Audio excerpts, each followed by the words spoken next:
Aleluia. Aleluia. Glória a Deus. Irmãos, podem se assentar. Amém? Podem se assentar. Pode acender as luzes. Queria pedir a todos os irmãos que estão do lado de fora para entrar. Servos, me ajudem. Deus tem ainda muito mais para fazer.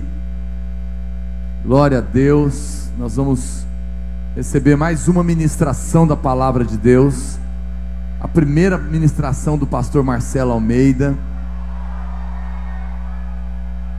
E eu quero que você agora se assente, tá bom? Você que está sem cadeira, pode sentar também. Qualquer lugar aí que tiver capacete, bolsa. Vamos nos assentar. Vamos aquietar a alma, o coração. Vamos pedir silêncio, amém? Vamos pedir silêncio, por favor. Rapidinho, irmãos, para a gente não desperdiçar o nosso tempo. Bem rápido. Os pastores, me ajudam lá, pastor Vinícius. Os pastores me ajudem a colocar os irmãos para sentar rapidamente.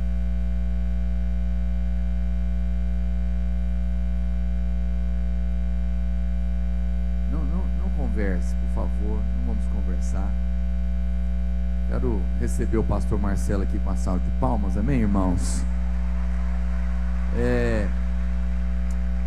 Quer dizer para você que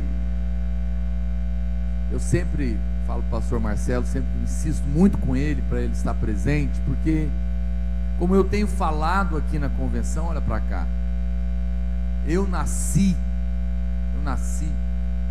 em Deus, não é? Aos pés do pastor Aloysio, do pastor Marcelo, buscando a glória de Deus, já muito antes de mim, já sonhando muito antes de mim. E são homens que eu, de fato, como diz Paulo, né, sobre Filemon, devo minha vida.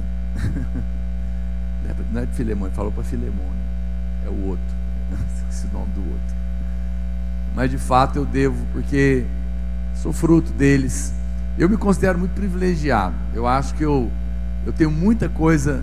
Aliás, eu me acho muito parecido com você nos estilos, né? Assim, não físico, mas quem tem melhor forma. Mas eu acho que ele está melhor que eu. Ele tem um pouco mais de idade que eu. Eu não sei se eu chego lá dessa maneira. Mas eu me identifico muito com a maneira de pregar do pastor Marcelo. Eu acho que eu me considero criado por um mestre, influenciado por um profeta. E eu louvo a Deus pela vida do pastor Marcelo, que tem sido, né, os irmãos sabem, um precursor da obra internacional. E eu estava falando isso com ele. Ninguém melhor do que o pastor Marcelo para costurar o que Deus está fazendo nessa geração, no mundo inteiro. E eu gostaria que você agora se aquietasse, abrisse o seu coração, fizesse silêncio, para que o pastor Marcelo pudesse ter a liberdade de ministrar ao nosso coração. Amém? Amém. Graça e a paz, irmãos. Eu quero insistir, o pessoal que está andando lá atrás, deve ter ainda uns 50. Por favor, encontre o seu lugar para a gente não ter movimento. As últimas fileiras lá atrás são muito incomodadas por gente falando, entrando e conversando. É muito ruim. Ok? Então, senta e não ande mais. Glória a Deus.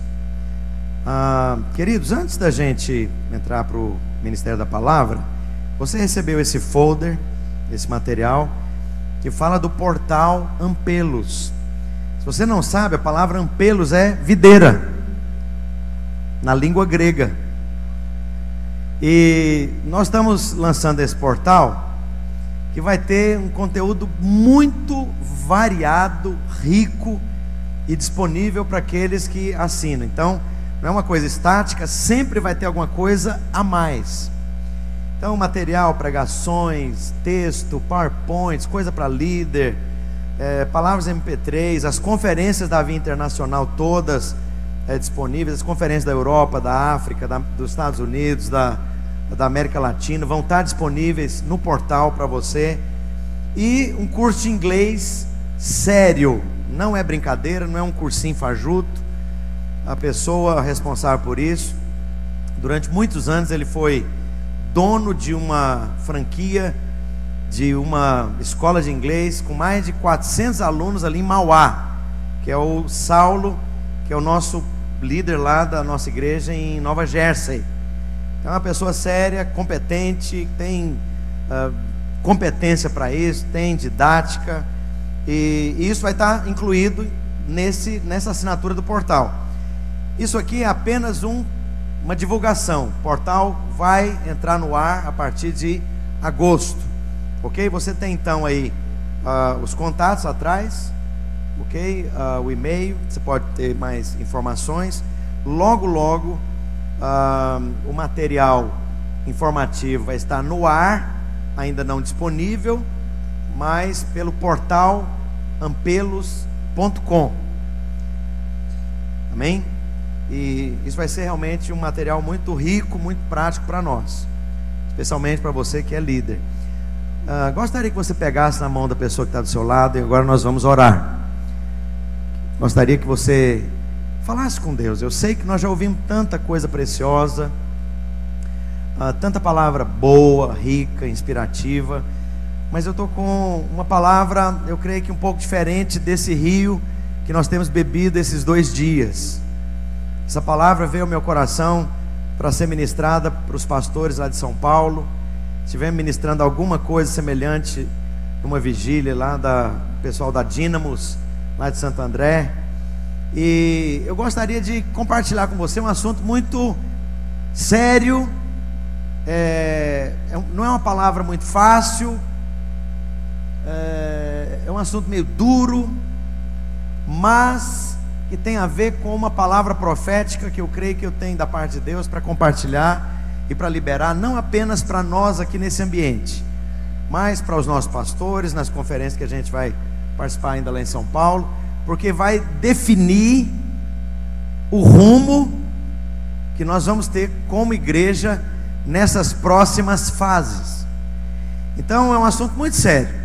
Gostaria que você levasse a sério isso. Não é mais uma palavra, não receba isso como mais uma palavra apenas para edificação, porque isso aqui tem propósito de ser mais do que uma boa comida para te edificar, né? De certa forma isso vai ser o mapa do caminho para coisas que nós vamos edificar, vamos como liderança praticar nessas próximas fases. Pega na mão da pessoa que está do seu lado e gostaria que você orasse com toda a sinceridade do seu coração, pedindo revelação, luz, inspiração da parte de Deus. Pai, em nome de Jesus, como igreja, como filhos gerados em Cristo Jesus, pedimos que a Tua palavra seja suculenta, poderosa, rica, impactante, que a Tua palavra inspire, abra caminhos, meu Deus, destrua práticas que nos impediriam de avançar mais,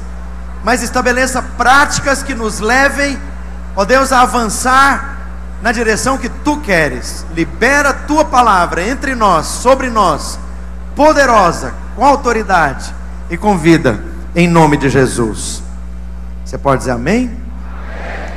Gostaria que você abrisse a sua Bíblia no primeiro livro de Reis, capítulo 17. Nós vamos ler todo o capítulo. Eu gostaria que você prestasse muita atenção, porque veja bem, eu quero pegar esse capítulo, o que eu tenho para falar está tudo aqui dentro, e quero encaixar esse capítulo na sua vida. Eu quero encaixar essa realidade de Israel no que nós estamos vivendo no mundo de hoje, na geração de hoje, na realidade do Brasil de hoje. Elias, nesse momento, é a palavra de hoje à noite, ele foi enviado para dentro de Israel. Eu gostaria de compartilhar a palavra amanhã de manhã, na segunda oportunidade minha, quando Deus manda a sua equipe e o seu povo para fora do contexto que a nação de Israel vivia ali no Egito. Era uma palavra desafiadora para fora. Eu quero encaixar isso amanhã com os nossos desafios fora do Brasil. Mas essa noite eu gostaria de encaixar essa palavra com os desafios que nós temos para dentro do Brasil. Então entenda que esse Elias aqui é você. E as coisas que Deus traz, e a costura que o Espírito Santo faz, unindo certos princípios nesse capítulo em particular, tem a ver com você e comigo, e com hoje, com essa geração. E a Escritura Sagrada diz, 1 Reis 17, verso 1: Então Elias, o tesbita dos moradores de Gileade, disse a Acabe: Tão certo como vive o Senhor Deus de Israel, perante cuja face estou, nem orvalho nem chuva haverá nesses anos, segundo a minha palavra. Veio-lhe a palavra do Senhor dizendo: Retira-te daqui, vai para o lado oriente e esconde-te junto à torrente de Querite, fronteira ao Jordão. Beberás da torrente e ordenarei aos corvos que ali mesmo te sustentem. Foi, pois, e fez segundo a palavra do Senhor, retirou-se, habitou junto à torrente de Querite, fronteira ao Jordão. Os corvos lhe traziam pela manhã carne e pão, como também pão e carne ao anoitecer, e bebia da torrente. Mas passados alguns dias a torrente secou, porque não chovia sobre a terra. Então veio a palavra do Senhor dizendo: Dispõe-te e vai a Sarepta, que pertence a Sidom. Demora-te ali, onde ordenei a uma mulher viúva que te dê comida. Então ele se levantou e se foi a Sarepta. Chegando à porta da cidade, estava ali uma mulher viúva apanhando lenha. Ele a chamou e lhe disse: Traz-me, peço-te, uma vasilha de água para beber. Indo ela buscá-la, ele a chamou e lhe disse: Traz-me também um bocado de pão da tua mão. Porém ela respondeu: Tão certo como vive o Senhor teu Deus, nada tenho cozido. Há somente um punhado de farinha numa panela e um pouco de azeite numa botija. E vês aquilo, apanhei 2 cavacos e vou preparar o resto de comida para mim e para o meu filho. Comê-lo-emos e morreremos.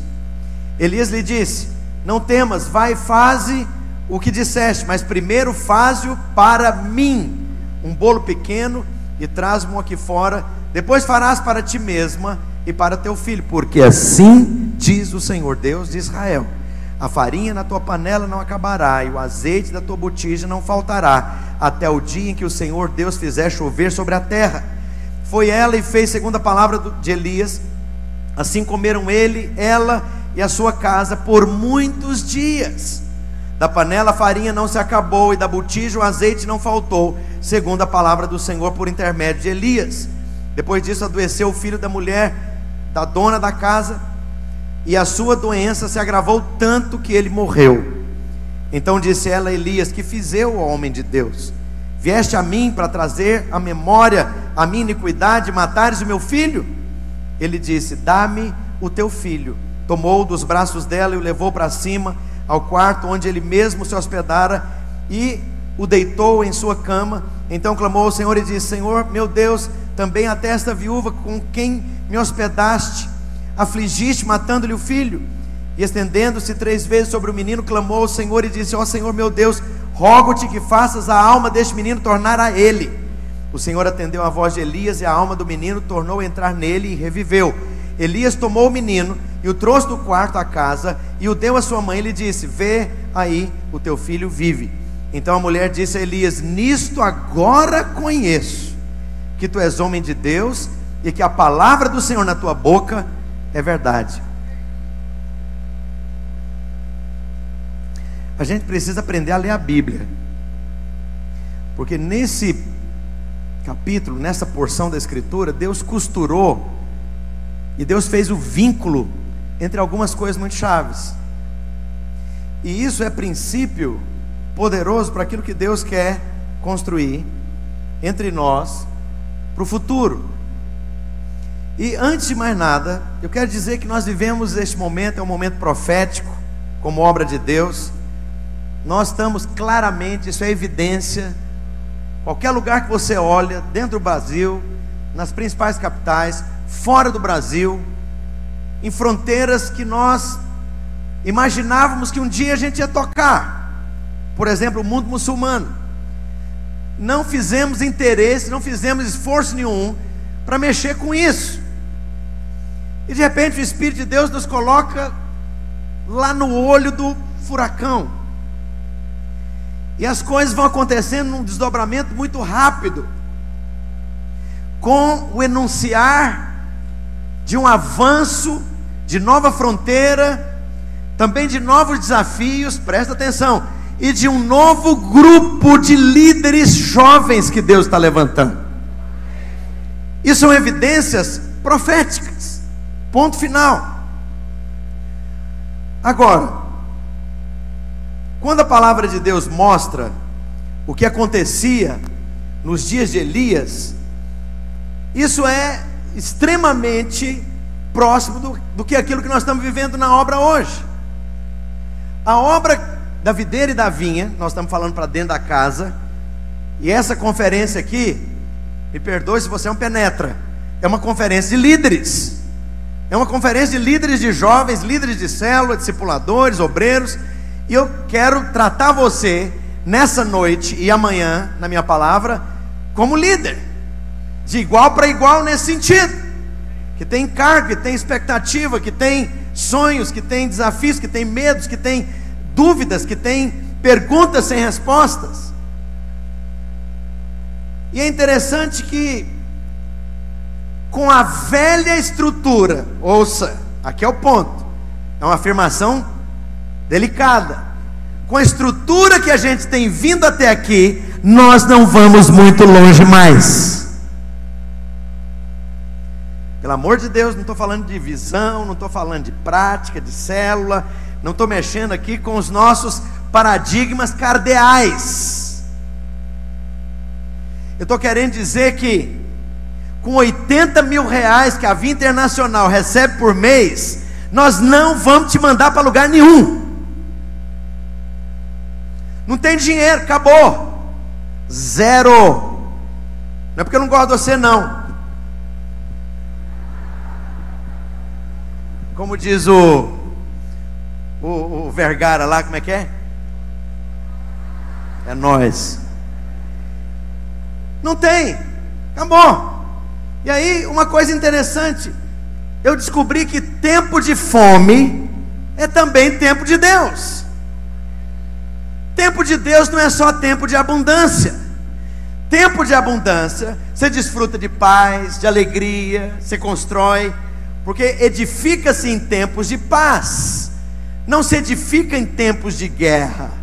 Então o tempo de abundância é um tempo que você engorda, desfruta, dorme tranquilo, tem paz, constrói sua casa, estabelece novos planos. E aí vem o tempo da fome. O tempo da fome te leva a rever paradigmas, te leva a abrir caminhos sobre os quais você não pensava em tempo de abundância, você não precisava. Tempo de crise, tempo de fome te leva a depender de Deus numa medida que você não dependia em tempo de abundância. Precisava depender de Deus, está tudo funcionando, chove, tem comida, está tudo abençoado, a coisa está andando, a obra está avançando, não tem crise, não tem que mexer. Não se mexe em time que está ganhando. E aí Deus traz então para a nação de Israel um tempo de fome. Eu quero te falar, tempo de fome é um tempo de muita crise, porque se há alguma coisa que produz convulsão social, não é impeachment de presidente. O que provoca convulsão social é fome. Aí você vai ver supermercado sendo arrebentado, você vai ver gente assaltando caminhão de comida, aí o negócio fica feio. E é impressionante como Deus permite que tempos de fome da parte dele tivessem vindo sobre Israel, e há um propósito com isso. Só que é o seguinte, a dor, a dificuldade, a crueza da situação, não vive só o povo, ou só toda a nação envolvida naquele tempo novo para rever paradigmas. Os profetas levantados por Deus também deverão ser de uma estirpe, de uma fibra e de uma consistência diferente. Do tipo de fibra que um profeta de tempos de abundância tem. Deus precisa levantar nesses dias uma geração de Elias, mulheres ao modelo de Elias, da consistência de Elias, do caráter de Elias, da estabilidade emocional de Elias, da disposição de firmeza de Elias. Deus precisa levantar homens com esse tipo de perfil. E eu não estou falando que você vai ter que ir lá para a Mongólia para provar isso, não. Que seja lá um advogado tributarista com a fibra de Elias, seja lá uma juíza federal com a fibra de Elias, seja uma professora universitária com a fibra de Elias, com a consistência de Elias, com a argumentação de Elias, com a articulação de Elias, com a estrutura de raciocínio de Elias, com a consistência de vínculos e de comunhão com Deus de Elias. E por conta desse tempo de fome, da explosão do dólar, dessas dificuldades financeiras, na Via Internacional nós perdemos 3 obreiros.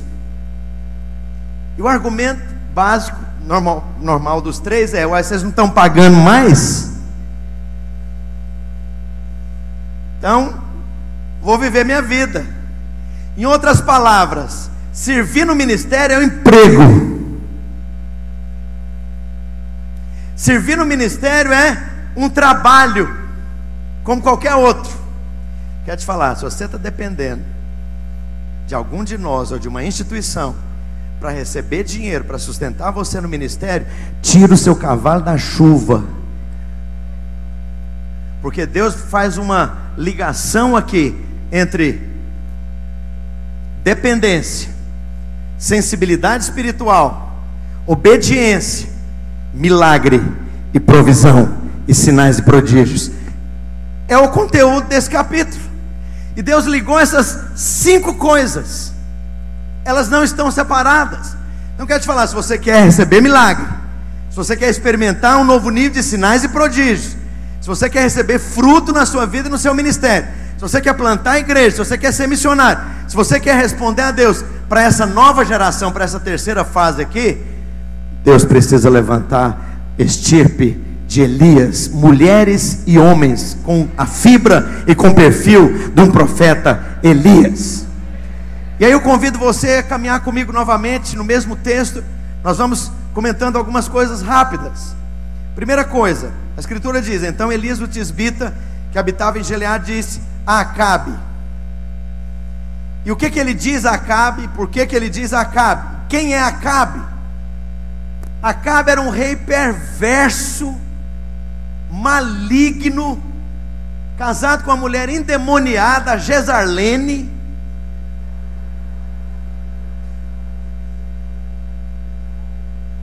que perseguia a casa de Deus.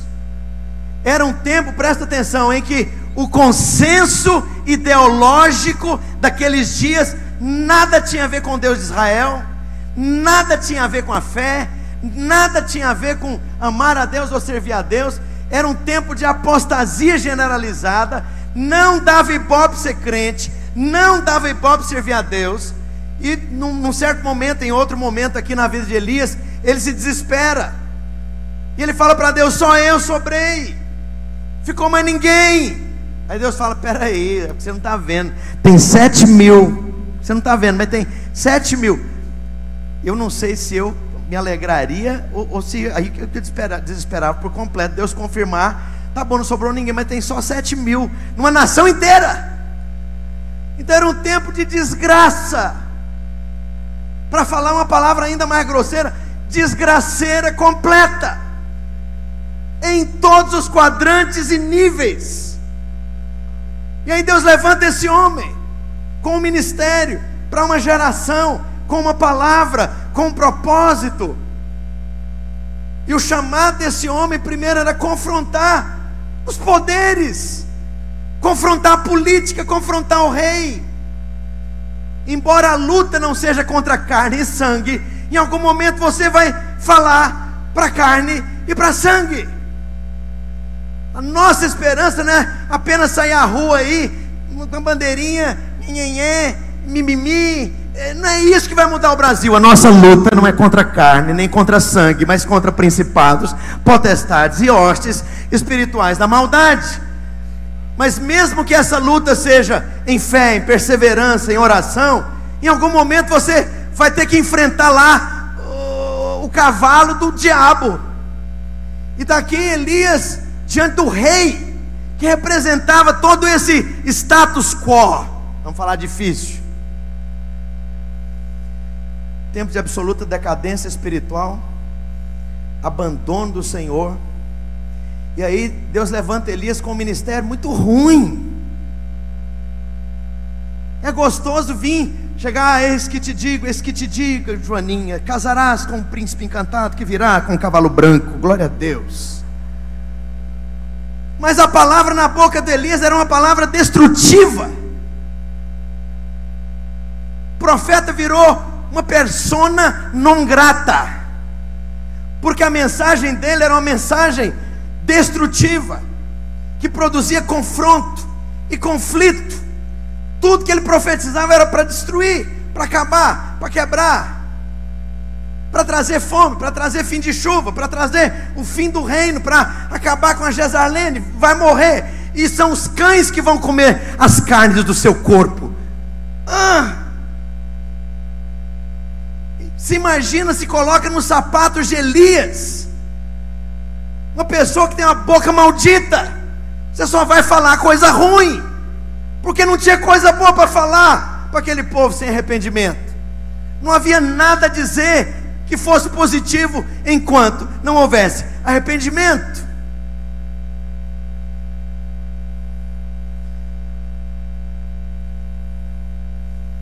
E aí, para Deus levantar alguém, veja bem, para esse nível de conflito e de confronto, olha aqui, Ele tem que mexer na sua personalidade.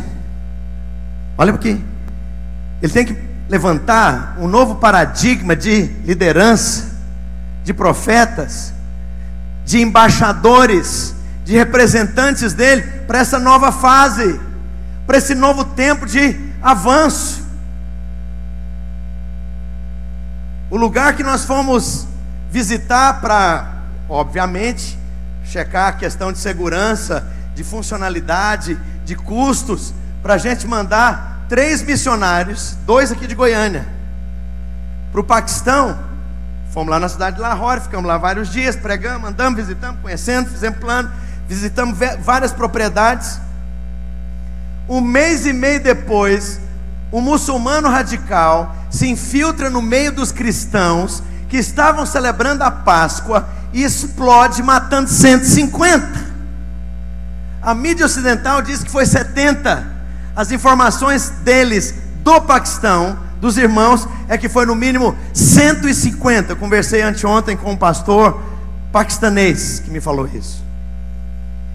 Então veja bem, que tipo de ministério, que tipo de líder que vai se colocar numa posição dessa, presta atenção, com um ministério para criar conflito, com um ministério que vai requerer consistência, articulação, clareza, inteligência, lucidez, posicionamentos pensados, objetivos, argumentação e contra-argumentação embasada em fatos, não é em opinião de Facebook, pelo amor de Deus.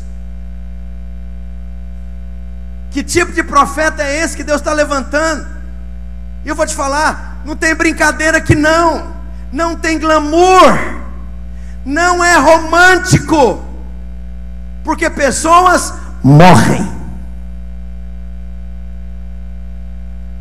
E aí, veja bem, não interessa se você vai confrontar o Acabe pessoalmente, mas Deus está levantando uma geração com a fibra de Elias para estar no lugar onde Ele plantou você, lá na sua cidade, fazendo o que você faz, vivendo como você vive, gastando o seu tempo, a sua energia nas prioridades que Deus colocou para você gastar.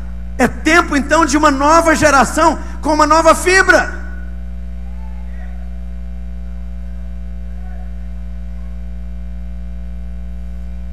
Olha, desculpa se você chama Maurício e se você chama Patrícia. Não fui eu quem inventou essa coisa. Mas não é tempo mais de Mauricinha nem de Patricinha. E as Barbies sejam todas enterradas.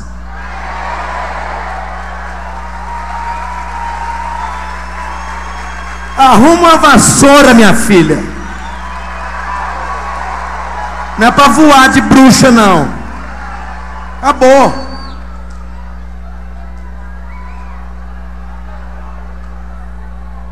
Eu tenho uma sobrinha que era Patrícia. Foi com a família para Moçambique, para a cidade da Beira. Ficaram lá 15 dias. Aí depois de um mês eu cheguei e perguntei para ela: Carol, e aí, o que ficou? Ela falou: ah, tio, eu acho que todo mundo que tem depressão devia ir lá em Moçambique para ver como que a vida é boa. E a segunda coisa é que a minha Patrícia ficou enterrada e morta lá naquela terra. Toda vez que tem alguma coisa cujo gasto é exagerado, ela fala: eu não tenho alegria de ficar torrando grana com coisa que eu não, com toda a necessidade que eu vi das pessoas e da obra. Sabe, não tem romance, não tem glamour nesse negócio. E aí Elias colhe isso, uma rejeição pesada. O homem é de Deus, o ministério é de Deus, a palavra na boca dele é de Deus, o propósito com o ministério dele e com a palavra dele era de Deus. Mas o que ele corre? O que ele colhe? Rejeição. Agora veja bem, se você tem uma personalidade fraca, se você tem uma consistência frágil, se você é um crente da alma, superficial, na primeira rejeição, na primeira crítica, porque haverá rejeição pesada, haverá duras críticas, haverá pressão emocional de todos os lados, família, amigos, inclusive.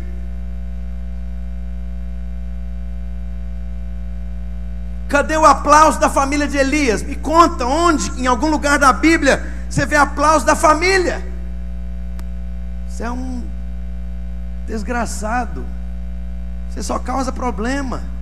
Para onde você vai, o troço puxa, é o Uru Casarão. Está todo mundo feliz, lá você chega na festa, acaba a festa. Está todo mundo ali andando, alegrinho, quando você chega, murcha. Cadê o aplauso da família de Elias? Me mostra na sua Bíblia, acha para mim.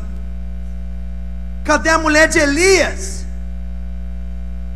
Como é que ele vai casar com a pessoa para deixar depois uma mulher resmunguenta, problemática, mal amada e mal suprida, reclamando do marido que é pastor?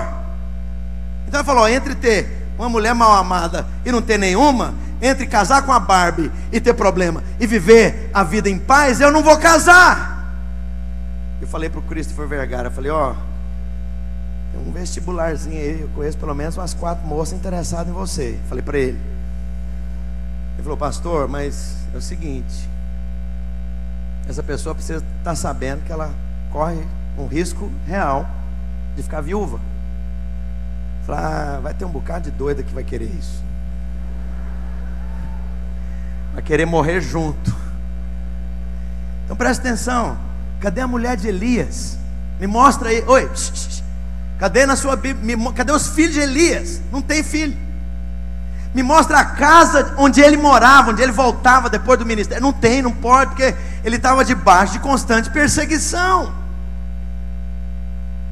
Cadê o carro dele?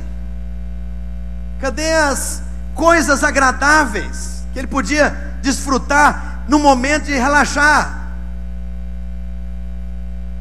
Vou te falar, haverá perseguição quando Deus levanta o ministério com esse tipo de propósito e fibra. Agora veja bem, não estou dizendo necessariamente que Deus vai colocar na sua boca a mesma palavra de Elias. O que eu estou querendo dizer é que Deus precisa para esse momento homens e mulheres com a consistência emocional, de identidade, de estrutura, de Elias para o trabalho que está por vir, porque essa obra vai crescer demais, a pressão é grande demais, as oportunidades serão grandes demais, as exigências e as demandas serão inúmeras demais, se eu posso dizer isso. Não é com trio elétrico e festa, é com gente dessa estirpe. Haverá perseguição, haverá falta de liberdade. A irmã que me traduziu lá no Paquistão, cristã, formou na universidade, foi procurar emprego, indicaram lugar para ela, tinha um emprego, e o chefe falou: qual que é a sua religião? Eu sou cristã. Você precisa se converter ao Islã. Não posso me converter ao Islã porque eu sou cristã, eu quero servir a Jesus. Então você não vai ter um emprego. A coisa que é a regra ali no Paquistão, os filhos de cristãos são todos analfabetos, porque eles não ousam frequentar a escola pública, para não sofrer todo tipo de perseguição, de abuso e de brutalidade. Quando você se coloca na posição de entrar em lugares novos, virgens, isso vai requerer de você um tipo de postura, que não é essa postura de trio elétrico. E a palavra continua: vive o Senhor Deus de Israel, em cuja presença estou, que nesses anos não haverá orvalho nem chuva, senão segundo a minha palavra. Meu Deus do céu, você já orou e mandou parar de chover alguma vez? Então esses tempos de fome, como eu disse, são tempos em que Deus vai levantar todas as questões ao nosso redor e entre nós. Verso 2: veio a Elias a palavra. Primeira coisa, quando você se coloca na posição de seguir o Senhor e de ser sensível ao Senhor, não vai faltar a palavra na sua boca. Primeira coisa, vai fazendo a costura aqui.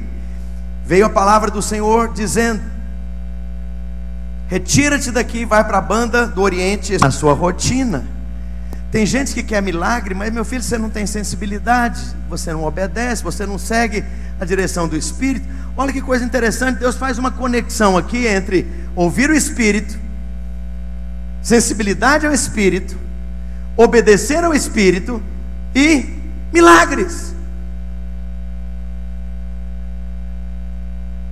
E de novo, Deus chama pessoas aqui que podem ter, mas devem viver como quem não tem. Do que eu estou querendo dizer? Se você tem uma grande casa, se você tem uma vida confortável, como nós ouvimos já nessa conferência, essas coisas não devem te possuir. Eu e a minha esposa, nós já mudamos 28 vezes. E eu defini aqui um termo novo.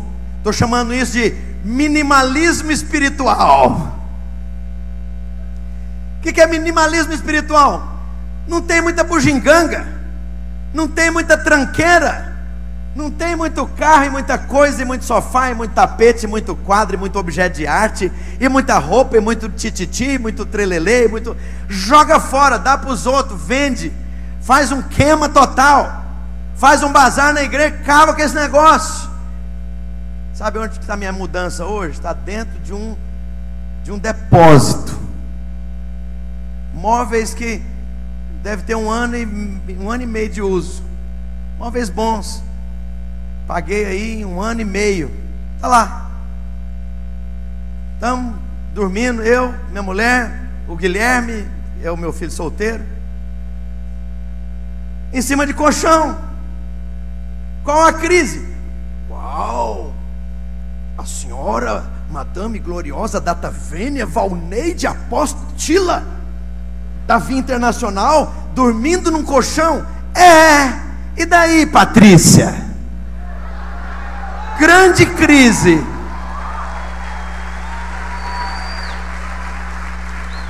Você deve entender o seguinte: Deus está te mandando, vai, uai, daí? Não vai morrer não. Mas cadê os badulaques e as joias e... Não, primeiro não tem, né? Tem muito, não. Segundo que, como diz no original grego,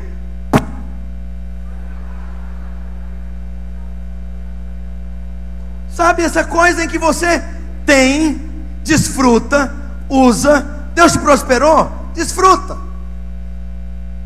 mas que essas coisas não te possuam, porque Deus nos chamou para um minimalismo espiritual. O que significa isso? Deus, eu quero ficar bem leve, eu não quero nada me prendendo, eu não quero nenhuma bugiganga, eu não quero nenhum fardo pesado de coisa, de dívida, de prestação, de 2 carros, de 3 carros, e de seguro, e de 2 casas, pelo amor de Deus.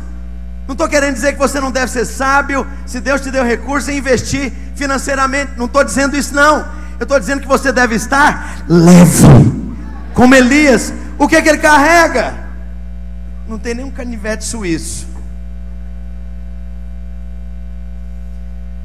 não possuía nada, não esperava nada e não dependia de ninguém. O que significa isso? Se Deus te mandou para aquela obra, Ele mesmo vai te sustentar nela e em cada detalhe dela. Ele vai confirmar a bênção, Ele vai abrir portas financeiras, Ele vai te manter, as pessoas vão ser salvas, aquela obra vai crescer, vai prosperar, os recursos vão vir, porque foi Deus quem enviou. Você não tem que depender de pastor Aloysio, nem de pastor Naor, nem de Vinha, nem de salário de ninguém, porque não é emprego. Ou essa obra é obra divina, ou então é melhor comprar a franquia do Boticário e vai trabalhar no shopping, vai vender perfume, fica segurando com esse papelzinho.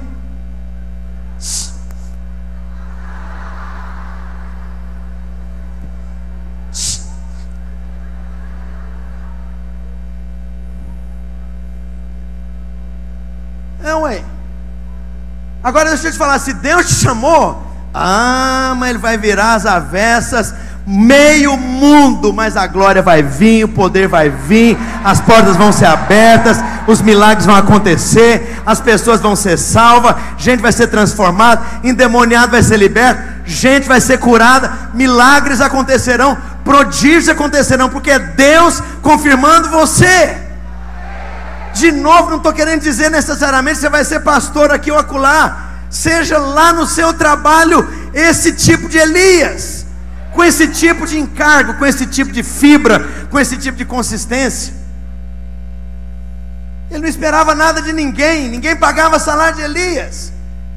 Pergunta para mim sobre a igreja de Atos, se tinha uma mega estrutura missionária mandando dinheiro em dólar para missionário que estava indo pregar nos 4 cantos do mundo. Ninguém recebia dinheiro de coisa nenhuma.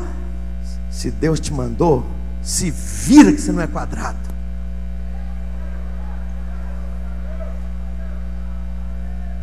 Quando nós fomos para São Paulo, o pastor Aloysio me ajudou 5 meses. No 5º mês, toda a provisão já sobrava, já era suficiente para tudo que nós precisávamos acontecer ali, que acontecesse ali. Quando nós fomos para Portugal, tanta dificuldade, e depois de tentar todo tipo de coisa e de evangelizar, nada de fruto, decidimos alugar uma chácara, um sítio pequeno, para começar uma casa de recuperação para viciados, que a gente ia usar como estratégia evangelística, e não havia um único centavo para alugar aquela chácara.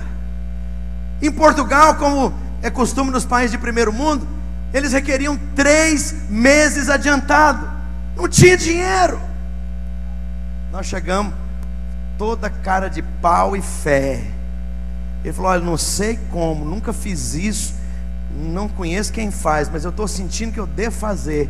Vocês pagam o primeiro aluguel quando tiver dinheiro. Aí fomos, ganhamos dúzias de panelas e de bules e de talheres, centenas de talheres, centenas de pratos. E daqui a pouco a casa de recuperação estava funcionando, e os jovens se convertendo, e a igreja foi plantada. E a obra está lá, é uma das maiores igrejas de Portugal. O discípulo que nós deixamos liderando a igreja, que chama Missão Cristã Internacional, ele é vice-presidente da União Evangélica Portuguesa, é brasileiro. Agora pergunta, dinheiro de quem? Se foi dólar americano? Não foi. Se Deus te enviar, o céu vai rasgar e os recursos vão vir, porque a glória é dele, e isso não é emprego. Então você pensa muito bem antes de se meter com esse tipo de coisa, porque se você vai entrar nisso, deixa eu te falar, é essa dependência que vai deflagrar a provisão divina e os milagres, os sinais e os prodígios. É isso que está linkado nesse texto aqui inteiro. A dependência de Deus, a disposição de fazer qualquer coisa que Deus queira que seja feito, mesmo as coisas mais duras, drásticas, difíceis, complexas, que tanta dor, que tanta fibra vai requerer do profeta, porque ele também sofre à medida que ele confronta e conflita.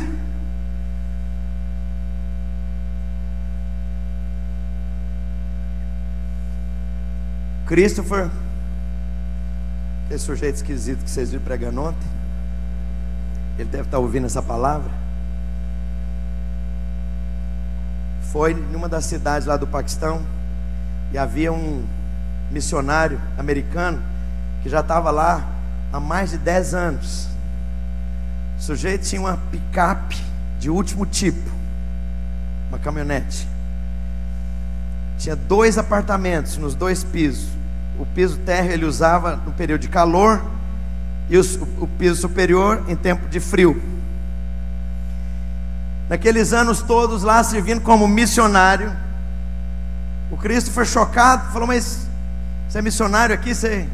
Quantas almas você ganhou? Não, eu estou aqui cooperando como consertador de computadores. Nunca preguei para ninguém, nunca ninguém converteu.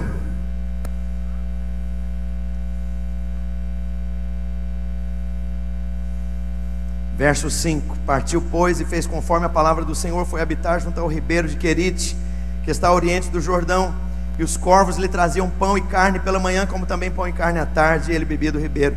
Mas decorridos alguns dias, secou o rio.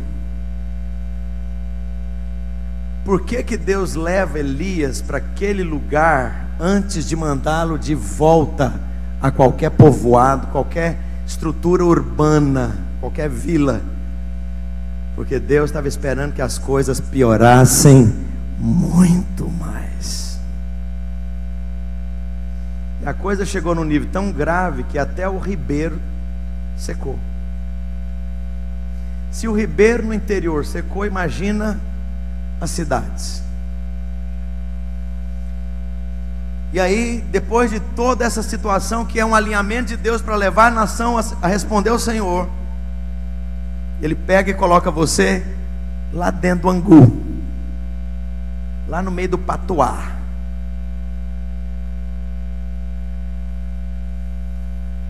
Muitos anos atrás, isso tem uns 25 anos atrás, nós tínhamos um querido amigo, temos ainda, que foi servir numa missão que trabalhava com pobres e em favelas.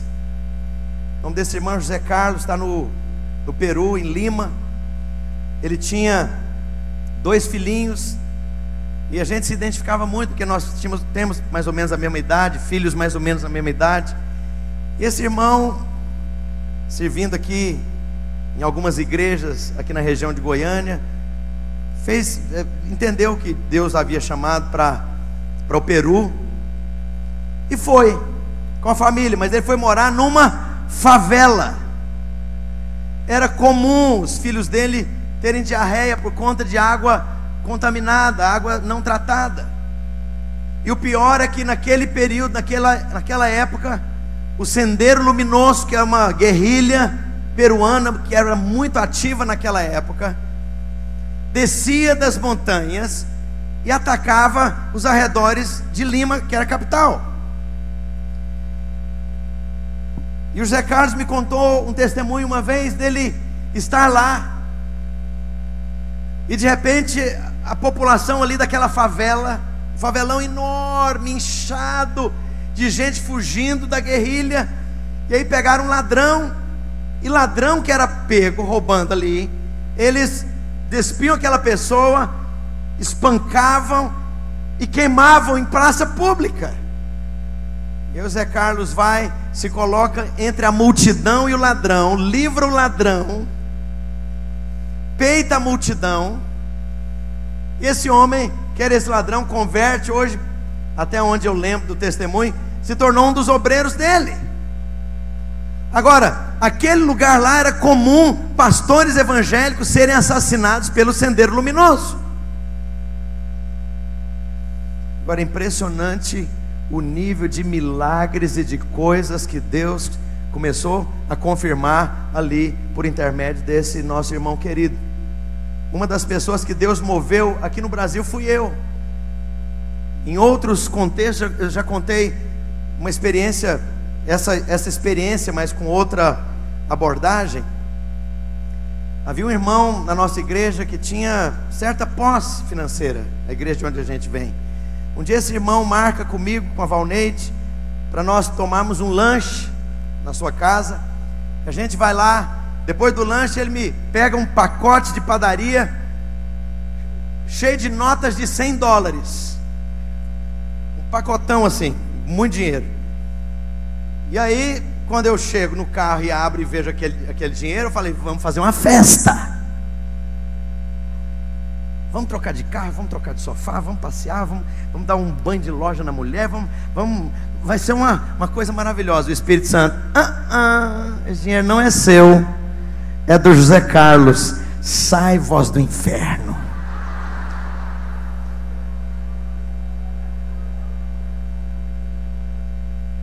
Por que o senhor não fez chover lá? Vem me encher a paciência. Que frustritude é essa? Eu sei que eu guardei o dinheiro um mês orando.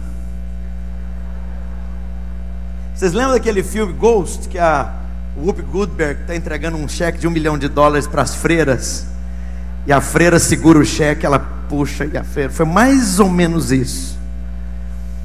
Depois de um mês conversando com a minha esposa, eu entendi, né, realmente, fazer o quê? Que era Deus mesmo aquilo. E esse irmão, nessa época, ainda trabalhava esse que seria o missionário lá no Peru, no Colégio Objetivo. Eu fui lá no Colégio Objetivo com um pacote de padaria cheio de dinheiro. Chamei ele e falei: pega esse negócio logo antes que eu mude de ideia. Estou brincando, não falei isso não. Eu falei: Deus me mandou aqui com esse dinheiro. Irmãos, aquilo era equivalente a 1 ano de salário. E ele chegou para mim e falou: você não sabe o que você fez. Eu falei: eu tive uma das piores decepções da minha vida, que eu achei que esse dinheiro era meu.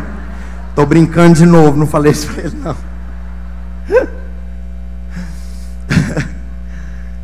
Ele falou: você não sabe o que você fez.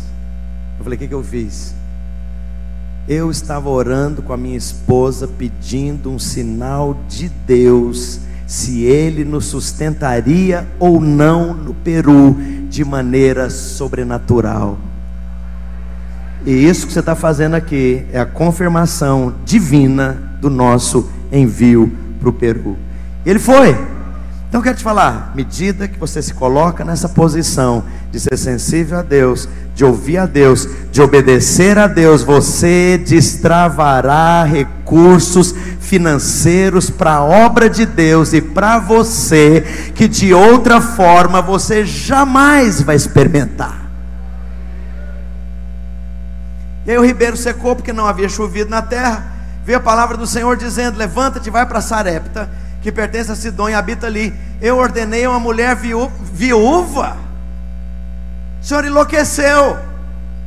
O senhor devia falar com Marcelo Odebrecht, com Léo Pinheiro da OAS. O senhor tinha que falar com gente rica para me dar presente. O senhor vai falar com viúva? A viúva está pior do que eu, porque na conversa aqui a mulher ia comer a última merrequinha de comida e ia morrer. Mas por que a lógica divina mistura profeta, propósito, obra de Deus com viúva pobre? Será que Deus não sabe que essa mulher não tem dinheiro? Por que Deus não manda Elias lá para a casa do empresário, para as pessoas que tinham posse, que tinham reserva, para o político, para a liderança da nação? Por que Deus manda Elias para a casa da viúva? Para ter absoluta segurança e certeza que a dependência de Elias continuará sendo de Deus e não das coisas naturais. Então, primeira coisa, Deus não vai confirmar chamado nem ministério levando você ou permitindo que você dependa do natural, do dinheiro que você tem, dos recursos que você tem e com os quais você conta, mas que na verdade eles te limitam. Os seus recursos é aquilo que causa limitação. Deus quer te libertar do seu recurso, para aí sim você depender do Deus onipotente, que tudo pode, tudo faz e tudo age. E aí Deus manda para a viúva, e Deus está dizendo com isso que o milagre virá, não interessa de onde, e o milagre será manifesto ali, por conta de coisas que não tem nenhuma aparência de dar certo. Deus vai levar você para uma vida de fé. Fala para o seu vizinho: Deus está te chamando para uma vida de fé. Isso faz parte da construção de ministério para esse novo nível.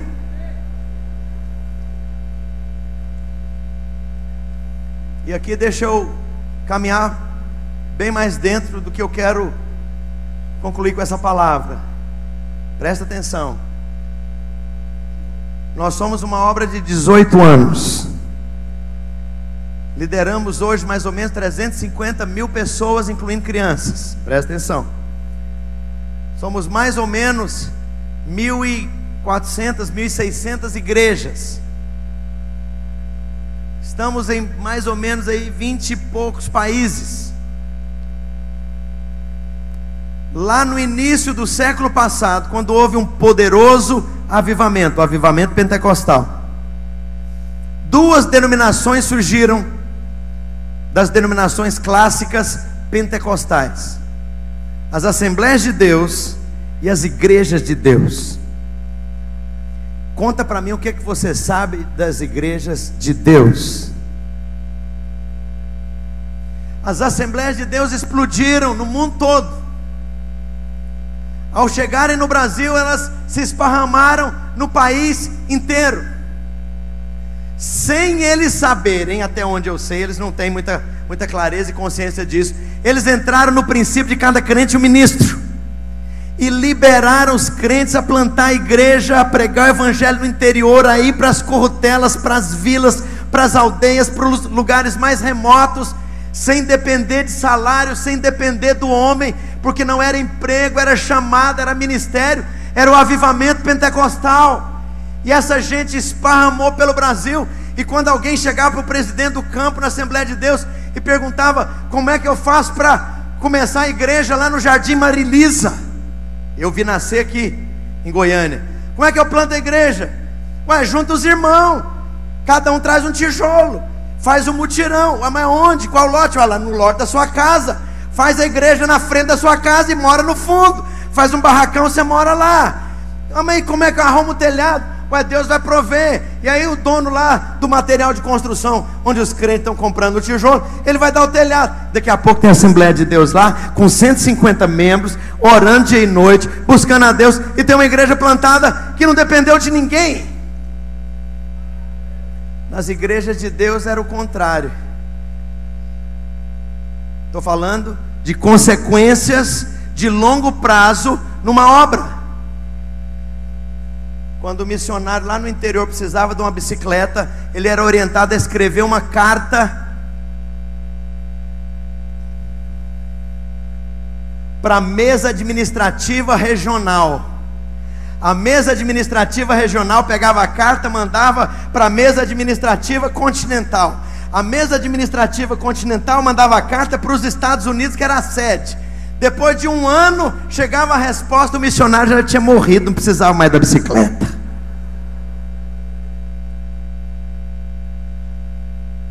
O que eu estou falando aqui? Presta atenção. Estava dizendo para o pastor Aloysio, falei, nós deveríamos repensar essa coisa de pagar salário para missionário nosso que nós estamos enviando. A gente podia, vamos alugar o prédio por 2 anos, a gente paga, põe as cadeiras, te dá um valor inicial, da agora para frente, meu filho, vai depender de Deus. Nós estamos fazendo isso lá nos Estados Unidos. Algumas das novas igrejas que nós estamos começando, a gente põe $20 mil na mão do pastor. $20 mil nos Estados Unidos, meu irmão, não dá muita coisa. E agora é o seguinte, você vai viver com isso, você vai orar, vai buscar a Deus, vai jejuar, Deus vai fazer as coisas. E se tiver que trabalhar? Pastor, que derrota! Eu tive que voltar atrás, eu não sou caranguejo para dar passo para trás. Eu me entreguei para o ministério tempo integral, e agora eu tenho que voltar a trabalhar. Cala a boca! Pelo amor de Deus!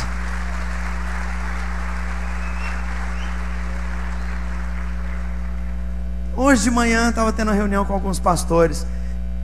Seguinte, isso aqui é uma reunião de discipulado bem grande, tá bom? Ok? Durante 6 anos a igreja de São Paulo pagou o meu salário, porque eu plantei a igreja lá, enfim, combinado com os irmãos. Depois disso, o que nós recebemos da Via Internacional passou a pagar o meu salário. Com o aumento do dólar, não tem mais dinheiro para pagar o salário do pastor Marcelo.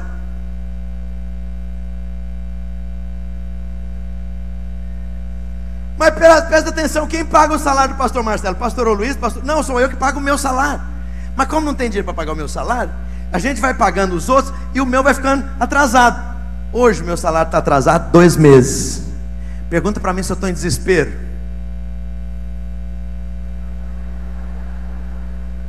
Tempos de fome, Deus leva você a abrir caminhos e a questionar paradigmas e a abrir fontes que não se abrirão em tempo de abundância. Na verdade, tempo de fome é para catapultar você, é para servir de trampolim para te levar para mais longe. Compartilhando com alguns colegas, eu estou levantando meu salário de outras fontes. Vamos fazer seminário, vamos abrir esse portal, vamos se virar, porque nós não somos quadrados e Deus vai confirmar. Eu vou fazer tenda, o que é que eu consigo fazer? Eu dou palestra, eu treino líderes, eu prego o evangelho, eu prego a palavra, eu ensino a Bíblia, é o que eu sei fazer e vou fazer, e Deus vai ser bondoso e vai confirmar. Pergunta para mim se eu estou ficando mais careca do que eu já sou, porque meu salário está atrasado 2 meses. Cheguei a falar com alguns irmãos, se eu tiver que ir para alguma coisa secular, para complementar alguma coisa, e daí? Aliás, eu tenho um bom testemunho aqui. O Reinhard, quando voltou da Áustria para ir para os Estados Unidos, ele foi trabalhar. O que você fez quando você estava na Carolina do Norte? Trabalhando em quê? Ele se tornou profeta de Deus. Ele se tornou garçom no restaurante. Pergunta para ele se ele entrou em crise porque ele teve que trabalhar parcialmente para suprir as necessidades da família, enquanto Deus abria outras portas. Eu quero te falar, presta atenção, nós precisamos de um novo tipo de atitude ministerial diante dos recursos, dos desafios e das necessidades, porque à medida que você ouve a Deus, é sensível a Deus, segue a Deus, obedece a Deus, os milagres se seguirão e a provisão virá. Levantou-se, pois, foi a Sarepta. Chegando ele à porta da cidade, eis que estava ali uma mulher viúva apanhando lenha. Você conhece a história. E aí ele fez uma coisa absurda. A mulher está dizendo: a última comidinha, nós vamos comer, vamos morrer. Morre não. Antes de você cair para trás e morrer, traz para mim, para eu comer primeiro. Pastor charlatão, abusando de viúva. Isso aqui é matéria para sair no Globo, na Folha de São Paulo, na Veja. Do que eu estou falando? Que as direções de Deus nem sempre são lógicas, são claras e compatíveis com a mentalidade mundana e humana. Viúva por quê? Porque a dependência teria que continuar sendo de Deus, não é dela, porque ela não tem nem para ela, está morrendo.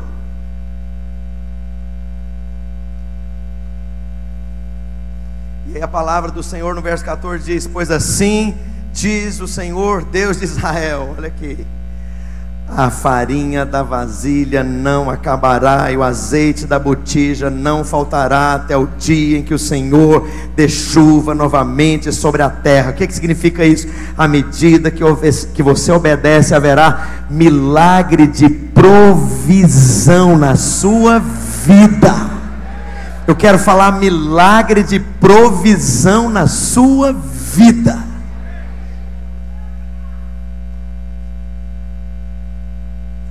Da mesma forma que nós estamos nos metendo em lugares como o Paquistão, Nepal e Índia e África, na outra frente, o oposto disso, nós estamos chegando em Nova York para um trabalho em inglês, para ganhar americanos.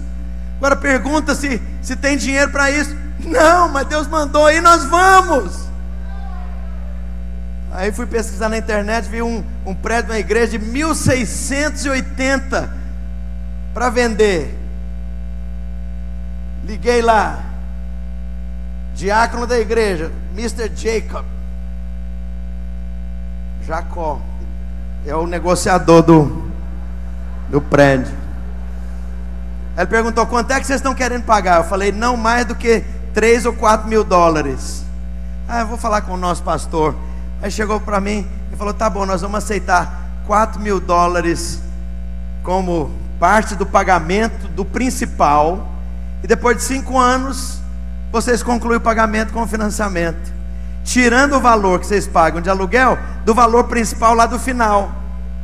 Falei: 4 mil dólares em Nova York, perto do aeroporto de LaGuardia? Como? 4 mil dólares? Pra vocês terem uma ideia, o pastor Márcio pagava 7 mil numa escola no sul da Flórida. Você pode ir para a lua, que Deus vai te dar recurso lá, se foi Ele que mandou você ir para aquele lugar. Os recursos se seguirão e os milagres acontecerão. E ela fez conforme a palavra do Senhor, e as coisas aconteceram, até que uma desgraça, presta atenção. E aí você pergunta: por que Deus coloca nessa história uma circunstância como essa? Verso 24, melhor dizendo,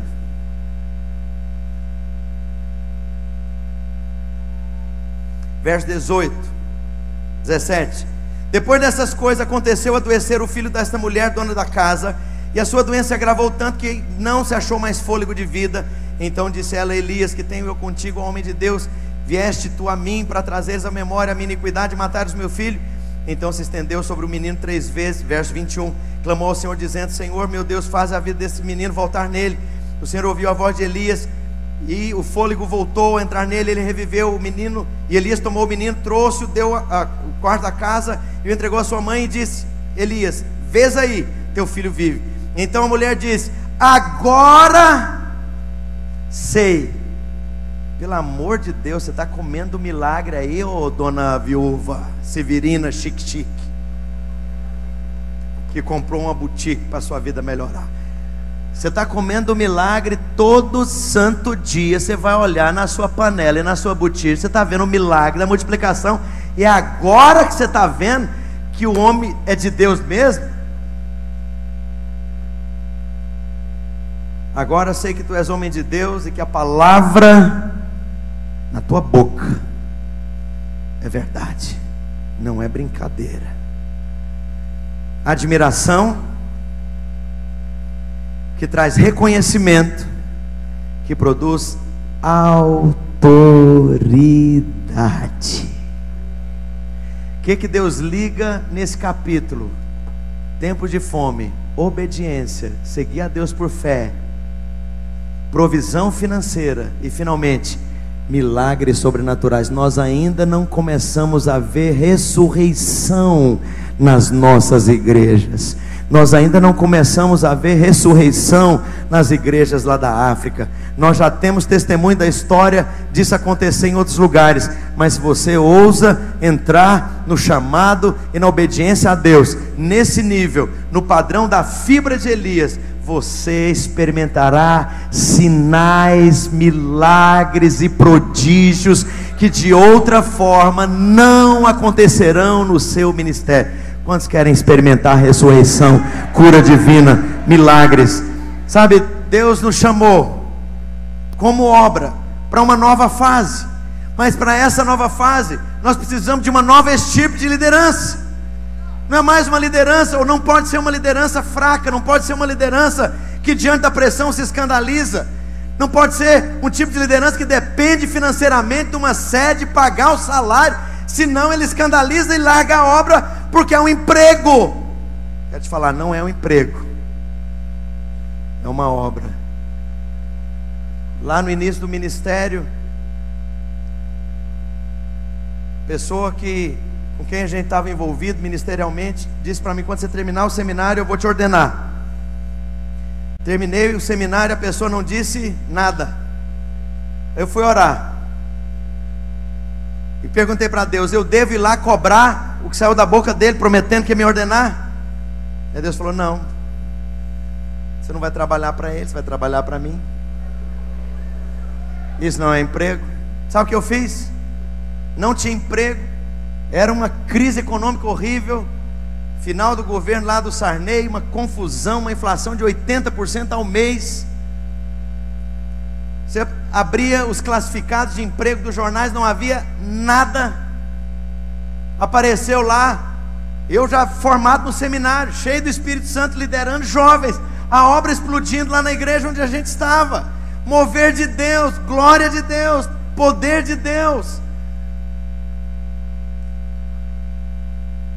A única coisa que eu vi nos classificados foi um anúncio de que a Polícia Civil estava fazendo concurso para agente da polícia. Eu formado no seminário, falei: eu preciso trabalhar, eu preciso pagar minhas contas. Prestei o concurso para a polícia, passei. Fiz o curso, aprender a dar catiripapo, dar tiro, pá, pá, pá, pá. Falei, cedinho, 6 horas da manhã, lá fazendo educação física, lá aqueles negócios lá, defesa pessoal, eu levantando a mão: ô glória, mova Senhor, tu és poderoso, maravilhoso, o Senhor é lindo.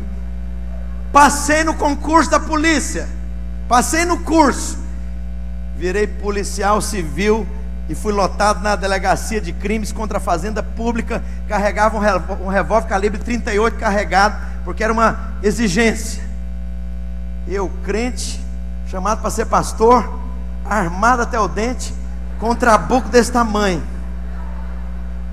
Eu brinco com os irmãos, eu é uma crise, porque se acontecer alguma coisa grave, eu tirar o revólver, o que eu falo? Está amarrado, diabo. Ou eu vou falar: para, senão eu atiro. Tá, tá, tá, tá.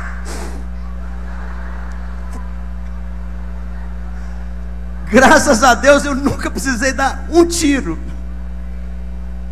E sabe o que aconteceu? 4 meses eu tive naquela delegacia, e a organização Jaime Câmara aqui, que é uma afiliada da Rede Globo, precisava de redator publicitário numa época em que não havia formação em faculdade para publicitário. Fizeram o teste comigo, passei em primeiro lugar, passei a ganhar quase 3 vezes mais do que eu ganhava na polícia. Com esse dinheiro eu me casei, 2 anos trabalhando lá. O meu pastor me chamou e falou: agora é a hora de você ser ordenado para o ministério. Deus abrirá fontes das maneiras mais improváveis, mas não faltará a farinha na panela, e nem o azeite, a unção na botija, e os milagres acontecerão, e Deus formará em você a fibra de Elias, a consistência de Elias, a estrutura de Elias, a articulação de Elias, a clareza, a inteligência, o bom senso de Elias, a personalidade de Elias, a identidade de Elias, lá onde você foi plantado por ele. E as nossas igrejas crescerão, ou multiplicarão para a direita e para a esquerda, e a sua posteridade possuirá as nações. Gostaria que você ficasse de pé. Fala para o seu vizinho: Deus está levantando uma geração de Elias. Não é gente fraca não. Você, rapaz, quer procurar uma mulher de Deus, vai procurar uma mulher de Deus. Esquece as Barbie. E você, moça, você quer procurar um rapaz de Deus, vai procurar um homem de Deus, um cara sério, que ama Jesus, que seja apaixonado pelo Senhor, e Deus vai te honrar. Gostaria que os irmãos tocassem. Você vai orar agora. Fala: Deus, o Senhor me levantou no momento certo. É o momento da virada para os radicais livres. É o momento da virada, do crescimento, do avanço. Deus vai confirmar você, porque é para isso que Ele te chamou. Fecha os seus olhos e responda essa palavra. Fala: Senhor Deus, eu sou improvável. Olha de onde eu venho, Jesus. Fala para Ele. Olha, Senhor, as minhas debilidades, as minhas limitações. Eu me levanto no poder e no chamado do Senhor, na unção capacitadora. Me leva nesse momento, ó Deus, a ser sensível, ouvindo, obedecendo a Tua voz. Me leva, Espírito Santo, a depender do Senhor, para que a glória seja do Senhor. Meu Deus, me livra de qualquer dependência do homem, qualquer expectativa no homem, no dinheiro do homem, no salário do homem rico, do homem próspero. Me leva, Senhor, a experimentar os Teus milagres de provisão, enquanto o Senhor opera sinais, prodígios de ressurreição na minha vida. Abre a sua boca. Pai, eu apresento essa igreja e o que essa igreja representa, cada cidade, cada lugar. Eu peço, Espírito de Deus, manifesta poderosamente a Tua obra. Tua palavra seja liberada pela boca dos Elias, das Elias que o Senhor levanta. Meu Deus, levanta, Senhor, uma mocidade, uma geração de jovens com a fibra de Elias, com a consistência de Elias, com a estrutura de Elias, que não vê a obra de Deus como glamour, como romance. Prepara-nos, ó Deus, que a nossa alegria seja ver a Tua obra prosperar e crescer, que a nossa alegria seja as manifestações de milagres extraordinários. Faz isso em nome de Jesus. Onde irei sentir agora que te encontrei? Te dei o meu coração, encontrei minha salvação. Toda a minha dor, livrou-me do tentador, cobriu-me em seu manto de glória, me deu novas vestes de louvor. Pega suas mãos ao Senhor, cante! Morreu na cruz, Jesus, porque me ama, me resgatou em teus braços de amor, porque me ama.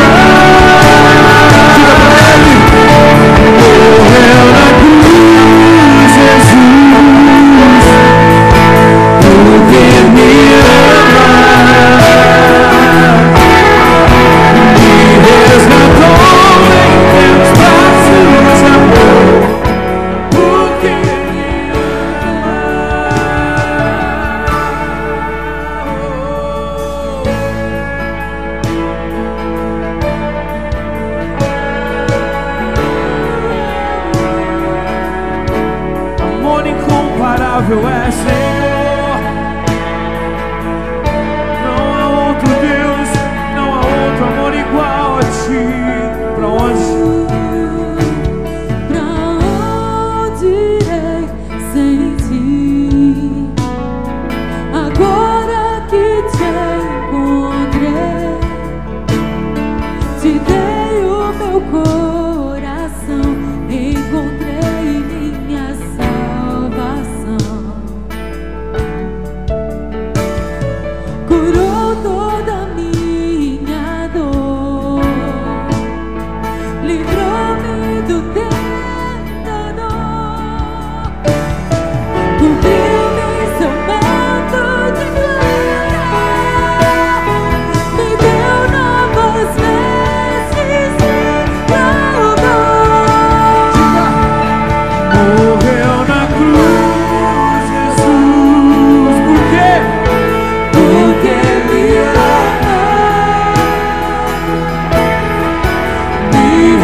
Antes de nós encerrarmos, deixa eu te falar algo. Só o teclado, por favor. Baixinho. Em 1990, eu me converti. Eu era dono de eu era um jovem, solteiro, de uma agência de propaganda. Trabalhei 5 anos com isso. 6 meses depois eu quebrei. Nas vésperas de casar, na verdade não foi 6 meses, 1 ano e pouco. Casei em 91. Nas vésperas de casar eu quebrei. Fui morar de favor, por sinal, um apartamento de 50 metros quadrados que abriram-se, né? E eu fiquei, e Deus me chamou logo de cara. Fui pro seminário, em 91 entrei pro seminário. Deus me chamou para ser pastor. Me envolvi, era líder de célula, fui discipular. Eu fiquei 3 anos desempregado. Já era ali, andando ali com o pastor Luiz. As pessoas diziam para mim: você está desempregado em 3 anos, é porque você tem um chamado, você está resistindo a Deus. Mas eu nem tinha também nenhuma proposta para ser pastor, apenas tinha um chamado. Mas algo dentro do meu coração, falei: não, Deus, não tinha essa porta. E eu entendi que aí eu fiz uma oração. Eu não sentia que era. Eu não estou dizendo que todo mundo tem que ser assim, né? Falei: não, Deus, o Senhor vai. Eu creio no chamado. Nem estou sendo convidado para ser pastor. Mas eu quero que o Senhor me dê a oportunidade de deixar algo pelo Senhor. Em 93 eu entrei numa empresa. Fui vender um carro que eu tinha, porque eu não tinha dinheiro nem para pôr alto. E aí, quando fui olhar o anúncio, tinha um anúncio de emprego. Tinha 3 anos desempregado. E eu entrei nesse trabalho. Trabalhei lá, foi o meu único emprego. Trabalhei 4 anos e meio. Quando deu 97, 7 anos de crente, a pastora Luiz me convidou. A gente estava começando a videira, mais baixo. Estava começando, que não era videira. Era só ele de pastor, tinha 200 irmãos. Tudo que você fala de videira. Aí ele me falou: olha, me chamou, falou: não, Pedrosa, eu quero te convidar para ser pastor. Não tinha nem salário definido. Isso era uma coisa que ia resolver. Tinha 8 células, Cristian, na videira. 8 células, era tudo que tinha de videira. Aí eu e a Marília, nessa altura, há 20 anos atrás, que vai fazer ano que vem, meu salário foi R$10.000. talvez uns 40 mil hoje, salário. Deus tinha transformado a minha vida do desemprego, de um apartamento emprestado, para um salário de 40 mil reais. E aí o pastor Luiz me chamou. O salário base era por volta de 1.200. Aí eu falei, como é que vai ser isso? Falei, aí eu tinha convicção do meu chamado. Aí eu e a Marília, a gente ia lá na casa dele, e aí, pastor, a gente queria conversar mais detalhes com você. Ele falava, eu não tenho nada para falar com vocês. Aí a gente orava mais um pouco, voltava lá, pastor, a gente queria conversar melhor com você. Ele dizia, eu não tenho nada para falar com vocês. Na terceira vez ele falou, não me procure, eu não tenho nada para falar com vocês, esse não é um problema meu. Ele falou, irmão, quero só te falar uma coisa, eu tenho paz para te convidar. Agora, decisão sua, é um problema seu com Deus. Quem vai sustentar a sua vida é Deus. Quando você tiver tempos de crise, você tem que estar confiado nele, não é em mim. Então é um problema que você tem que resolver com ele, com a sua mulher, e não me procure mais. E eu orei, falei, Deus, eu quero ter convicção só de uma coisa, que é o Senhor que está me dizendo para largar tudo. E eu lembro de que eu tomei essa decisão. Eu nunca vou esquecer. Eu pedi conta do meu emprego. Naquele mês, eu não ganhava 10 mil por mês naquela época, todo mês não. Foi o maior salário que eu ganhei da minha vida, foi naquele mês, Cris. Eu ganhava bem. Naquela época, às vezes eu ganhava 5, às vezes eu ganhava 7, às vezes eu ganhava 8, que variava. Mas naquele mês eu ganhei 10, que era como se fosse uns 40 mil reais. Eu lembro até hoje, dia 15 de julho de 97. Eu peguei na mão do meu chefe, falei, eu estou indo embora, pedindo as contas, não volto mais. Eu era o melhor vendedor, tinha ganhado todos os prêmios, viagens, tudo. Ele não acreditou o que está acontecendo. Você vai um outro emprego? Eu falei, não, eu vou ser pastor, uma igreja com 8 células. Eu fui embora, pedi as contas, parei na porta do trabalho da minha esposa, 6 horas da tarde, para esperar ela sair. Estava dentro do carro. Deus falou para mim, hoje, falou, você tem plantado, mas hoje você plantou a lavoura inteira. Lembro dessa palavra no coração. Hoje você plantou a lavoura inteira, você vai colher. Eu nunca esqueço disso, ficou marcado dentro de mim. Eu desfiz tudo que eu tinha. Eu tinha um carro top na época, vendi, porque eu pagava uma parte dele. Desfiz tudo para poder ter condição, porque eu não sabia nem quanto que ia ser o salário.